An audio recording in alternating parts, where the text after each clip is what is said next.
আসসালামু আলাইকুম। আপনারা সকলে কেমন আছেন? আশা করি সকলে অনেক ভালো আছেন। প্রত্যেকদিন আমি একইভাবে আপনাদের খোঁজখবরটা নিয়ে থাকি। আশা করি আপনারা কমেন্টে জানাবেন সবাই কি কেমন আছেন। তো আজকে সকালবেলা ঘুম থেকে উঠে মানে ফার্স্ট টাইম একদম সকাল সকাল উঠে মাংসটা ভিজিয়ে রেখেছিলাম অফ ক্যামেরায়। তো মাংসটা খুলে গিয়েছে।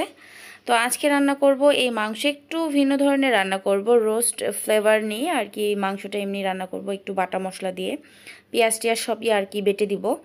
তো একটু অন্যভাবে রান্না করব। তো মাংসটা সুন্দরভাবে ধুয়ে ধায়ে রেখে দিলাম। এখন এখানে পেঁয়াজগুলো আমি সুন্দরভাবে কেটে মোটা মোটা করে মানে কেটে নিব আর কি, ধুয়ে মানে ছিলে ধুয়ে তারপরে মোটা মোটা করে কেটে নিব। ব্লেন্ড করব, তো খুব একটা চিকন করার প্রয়োজন নেই, কারণ এরকম আস্ত যে ব্লেন্ড হবে না, এই জন্য একটু মোটা মোটা করে কেটে নিলাম। আর এখানে একটা পরিমাণ হাইব্রিড রসুন নিয়েছি কোয়া করে, আর সামান্য একটু আদা টুকরা নিয়েছি। তো এগুলো আমি কেটে ছুলে পরিষ্কার করে নিয়ে নিয়েছি। আর এখন এই যে মাংসটা পানি সুন্দরভাবে ঝরে গিয়েছে, এখন আমি সামান্য একটু লবণ, হলুদ, গুঁড়া মরিচ আর দিয়ে দিব এক টুকরা লেবুর রস দিয়ে এটাকে সুন্দরভাবে মাখিয়ে রেখে দিব। মানে বেশ আধা ঘন্টা খানেক, আধা ঘন্টা 1 ঘন্টা, মানে যার হাতে যতটুকু সময় থাকে আর কি। তো এটাকে সুন্দরভাবে মাখিয়ে রেখে দিব রেস্টে। আর চলে যাব এখন ব্লেন্ডের কাজে। এই যে আমি সুন্দরভাবে চাপা দিয়ে রেখে দিচ্ছি। তো মাংসটা বেশিক্ষণ মাখিয়ে রাখিয়ে দিলে মাংসের ভিতরে সুন্দরভাবে মশলাগুলো সুন্দরভাবে ঢুকে যায় আর কি। আর এখানে আমি যেগুলো পেঁয়াজ, আদা, রসুন বেটে নিয়ে কেটে নিয়েছিলাম সেগুলো দিয়ে দিব। আর দিয়ে দিব আপনার কাঁচামরিচ বেশ কয়েকটা। আপনাদের পছন্দ অনুযায়ী আপনারা হলো মরিচটা অ্যাড করবেন। এখানে ধনিয়া গুঁড়া দিয়ে দিলাম 1 চামচ, হলুদ গুঁড়া দিয়ে দিয়েছি, পরিমাপ মতো ঝাল, লবণ। মানে আমি আর কি বাড়তি সেরকম কিছু আমি আর যেন অ্যাড না করতে হয়, আমি সব মশলা এখানেই দিয়ে দিচ্ছি। তো লবঙ্গ, গোলমরিচ, সাদা এলাচ, এগুলো সব কিছু দিয়ে সামান্য একটু পানি দিয়ে এটা ব্লেন্ড করে নিব। মানে একবারে সব এখানে রেডি হয়ে যাচ্ছে। আর এটাও কিছুক্ষণ একটু রেস্টে রেখে দিয়েছিলাম, যার কারণে মশলাটা খুব বাটা মশলার মতন ফ্লেভারটা আসতেছিল। তো এটা আমি অনেকক্ষণ যাবত রেখে দেওয়ার পর আমার সব কিছু রেডি করে নেওয়ার পর চলে আসছি রান্নার কাজে। তো এখানে আমি প্রথমেই প্যানটাকে সুন্দরভাবে গরম করে নিচ্ছি তেল দিয়ে। তো তেলটা ভালোভাবে গরম হওয়া পর্যন্ত অপেক্ষা করব। তারপরে এই যে এই পাশে আমি আজকে রুটি বানাবো, মাংস দিয়ে খাবো, যার কারণে রুটি বানাবো আজকে। গম আর ভুট্টা বাড়িতে আপনার হলো ভেঙে যে আটাটা হয়, সেই আটাটা আমার মা আমাকে পাঠিয়েছে। আর ওই পাশে কিন্তু কিছুই করি নাই, জাস্ট তেল দিয়ে আস্ত জিরা, তেজপাতা একটা দিয়ে একটু গরম করে নেওয়ার পর যে বাটা মশলাটা রেখেছিলাম সেই বাটা মশলাটা দিয়ে ভালোভাবে এটাকে কষিয়ে নেব যতক্ষণ পর্যন্ত সুন্দর একটা কষানো স্মেল বের হচ্ছে, ঠিক ততক্ষণ পর্যন্ত। তো সাধারণত আমি এইভাবে রান্না খুবই কম করি, মানে করি না বললেই চলে। ভাবলাম একটু রেফারেন্স আপনাদের সামনে একটু তুলে ধরি। তো এই জন্য আমার এইভাবে আজকে রান্না করার। তো পানিটা সেদ্ধ করে মানে আটাটা সেদ্ধ করে আমি আজকে রুটি বানাবো। তো চালের আটা যেভাবে সেদ্ধ করে ওইরকম করে কি আর বানাচ্ছি। আর এইভাবে সেদ্ধ করে রুটি বানালে রুটিটা নরম হয়, গ্যাসে প্রবলেম হয় না। মানে গ্যাস্ট্রিক, রুটি খাওয়ার পর যে গ্যাস হয় সেই গ্যাসটা হয় না এই সেদ্ধ আটায়। তো এই জন্য সুন্দরভাবে আমি মানে আটাটার খামির মেরে নিচ্ছি যতক্ষণ পর্যন্ত একটা ভালো ড্রো তৈরি না হচ্ছে, মানে একটা খামির তৈরি না হচ্ছে, ততক্ষণ পর্যন্ত অল্প অল্প করে আটা দিয়ে সুন্দরভাবে এটাকে খামির তৈরি করে নিব। তো ওইটা ঠান্ডার জন্য রেখে দিয়ে তারপরে আমি আবারও প্যান বসিয়ে দিয়েছি, কারণ ওই সাইডে তো আমি মশলাটা কষাতে দিয়েছি আর এই পাশে আমি প্যানে মাংসটা ভেজে নিব।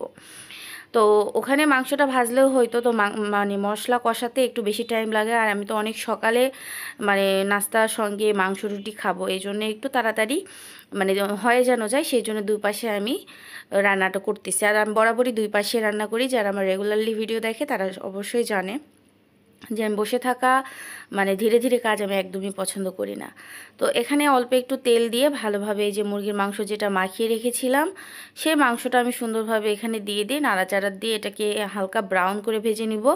আর এদিকে তো মশলা কষানো হচ্ছে, এই মশলা যত কষাবেন তত স্বাদ। তো তেলের পরিমাণ খুব একটা মানে বেশি দেই নাই, যতটুক না দিলেই না ততটুকু দিয়েছি।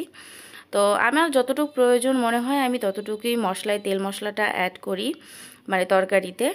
তো এ আর কি, এদিকে কিন্তু আমি রুটি বানাচ্ছি আর এদিকে কিন্তু রান্নাও করতেছি। আমি হাতটা অবশ্যই আপনাদের সঙ্গে দেখেছি বা আমার হাতটা খেয়াল করলে বুঝতে পারবেন, আমি কিন্তু রুটির বানানোর কাজটাও করতেছি, আবার হচ্ছে রান্নার কাজটাও করতেছি। বাসায় আমি একা, তো এই জন্য সব কাজ নিজেকেই করতে হয়, আমার কোনো কাজের লোক নাই, আমি নিজেই সব কিছু করি। তো এদিকে মাংস রান্না হচ্ছে, এদিকে মশলা কষানো হচ্ছে, এদিকে রুটিও বানানো হচ্ছে, মানে সব কিছু একসঙ্গে করতেছি আর কি। আর কথা বলতে বলতে এদিকে কিন্তু সামান্য একটু মানে তেলটা একটু বেশি কম হয়েছিল, যার কারণে আরও একটু তেল দিয়ে সুন্দরভাবে মশলাটা ভেজে নিয়েছি। তারপরে মাংসটা ভাজা হয়ে গিয়েছে। এখন আমি সুন্দরভাবে মশলা মাংস মানে ভালোভাবে মিশিয়ে নিচ্ছি। আর যে প্যানে আমি মাংসটা ভেজেছি সেই প্যানে একটু অনেক তেল মশলা লেগেছিল ভাজা। তো আমি আবার কোনো কিছু নষ্ট পছন্দ করি না, এটার একটা কিন্তু মানে টেস্ট আছে বা অন্যরকম একটা স্বাদ আছে। তো এই স্বাদটা নেওয়ার জন্য আমি একটু পানি গরম করে জাস্ট আমি এই মাংসতে দিয়ে দিব। তাহলে কি হবে বলেন তো, এই যে মাংসর যে তেল ছিল, ভাজার তেল ছিল বা ভাজার একটু হালকা হালকা মাংস লেগে গিয়েছিল, এইটা সুন্দরভাবে মাংস আমার নষ্ট হচ্ছে না। আবার দেখা যাচ্ছে যে এইটাতে মানে মাংস রান্নাতে পুরো টেস্টটা আপনার পেয়ে যাবেন। তো আমি তো বরাবরই এইভাবেই রান্না করি, মানে আমার যখন যেটা মন চায় আমি সেভাবেই করি। আপনারা যদি এই টিপসটা নিতে পারেন তাহলে মানে চাইলে নিতে পারেন আর কি। তো এখন এই যে মাংসতে পানি দিয়ে দিয়েছি, এই মাংসটা মানে পানিটা শুকানো পর্যন্ত মানে রান্না করব আর কি। আর ওইদিকে কিন্তু আমি রুটিটা বেলে শেখা শুরু করে দিয়েছি, মানে আমার মাংস হয়ে যাবে, রুটি শেখানোও হয়ে যাবে, একসঙ্গে দুইটা কাজ। তো আজকে ছুটির দিন ছিল, এটা গত শুক্রবারের ভিডিও। মানে আমার ভিডিওটা ছাড়তে বরাবরই একটু লেট হয়ে যায়, কারণ আমার 2-4টা ভিডিও অলরেডি জমা থেকে যায়, তো ওগুলো আমি আস্তে আস্তে শিডিউল দিয়ে রাখি। আসলে নিত্যদিনের ভিডিও তো আমি প্রত্যেকদিন ছাড়তে পারি না, অনেক সময় অসুস্থ হয়ে থাকি, তখন আপনাদের আর ভিডিও দিতে পারি না, তখন খারাপ লাগে। তো ভিডিওটা আমি জড়ো করে রাখি, যখন আমার যেমন মানে সিচুয়েশান আসে আমি ঠিক তেমনই করি ভয়েস ওভারটা আমি আজকে দিচ্ছি। তো এ আর কি। তো এই যে গম আর আটা, গম আর কি বলে ভুট্টা, এই দুইটা আটা, আমার বাবা ডায়াবেটিক্সের রোগী, তো বাসাতে আটা হলো এটা করে আপনার হলো বাসাতে ভেঙে নিই, মানে রান্না মানে করে খাই।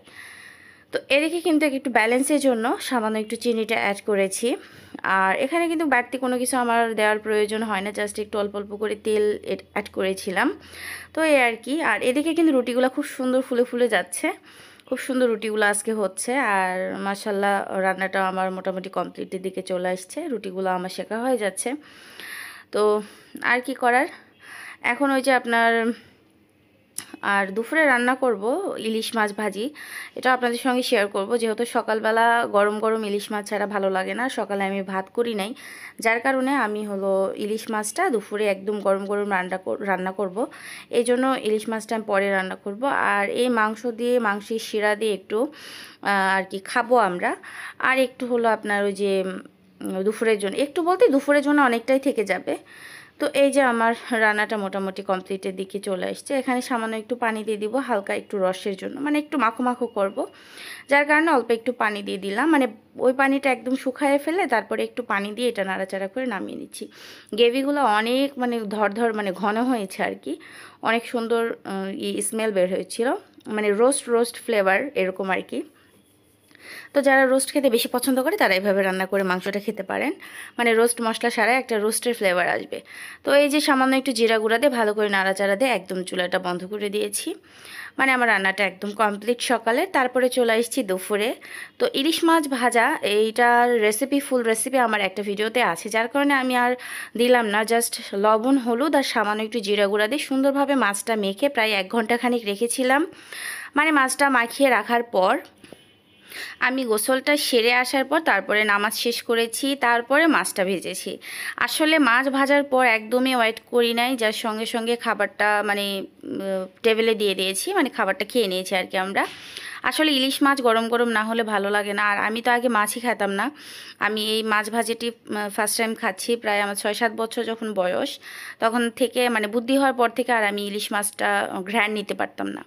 তো আজকে ঘ্রাণ ট্র্যান সবই নেই কিন্তু খাই না, তো এই জন্য ভাবলাম যদি সবই নিতে পারি তাহলে খেতে পারবো না কেন, এই জন্য আর কি মাছটা আমি আজকে মানে গত পর্বেও আমি যেটা রান্না করেছি সেটাও খেয়েছি, তো আজকে যেটা রান্না করেছি সেটাও আমি খেয়েছি।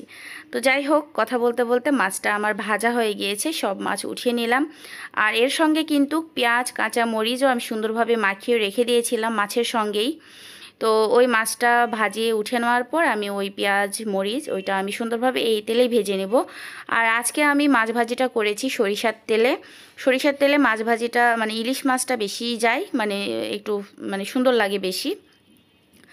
তো এই যে সুন্দরভাবে কথা বলতে বলতে পেঁয়াজটা জাস্ট নাড়াচাড়া করে পানি ছাড়াই জাস্ট তেলের উপরে হালকা মানে অল্প অল্প পর নাড়াচাড়া দিয়ে জাস্ট ব্রাউন কালার করে ভেজে নিই। ইলিশ মাছগুলো উপরে দিয়ে হালকা একটু উল্টে পাল্টে জাস্ট আমার রান্না একদম মানে কমপ্লিট হয়ে আসছে। উল্টে দিয়ে জাস্ট আমি নামিয়ে নিব, আর কোনো কিছু করার নেই। তো যাই হোক, আজকে আমার এই রেসিপি বা আজকের দিনের রান্নাগুলো আপনাদের কাছে কেমন লেগেছে অবশ্যই কমেন্টে জানাবেন।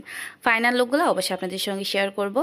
তো আজকে ভিডিও কেমন লেগেছে কমেন্টে জানাবেন। ভালো লাগলে লাইক কমেন্ট শেয়ার, চ্যানেলটিকে সাবস্ক্রাইব করতে ভুলবেন না। ফেসবুকে দেখে থাকলে ফলো দিয়ে রাখবেন। দেখা হচ্ছে অন্য কোনো ভিডিওতে। ততক্ষণ পর্যন্ত ভালো থাকুন, সুস্থ থাকুন। আল্লাহ হাফেজ, আসসালামু আলাইকুম।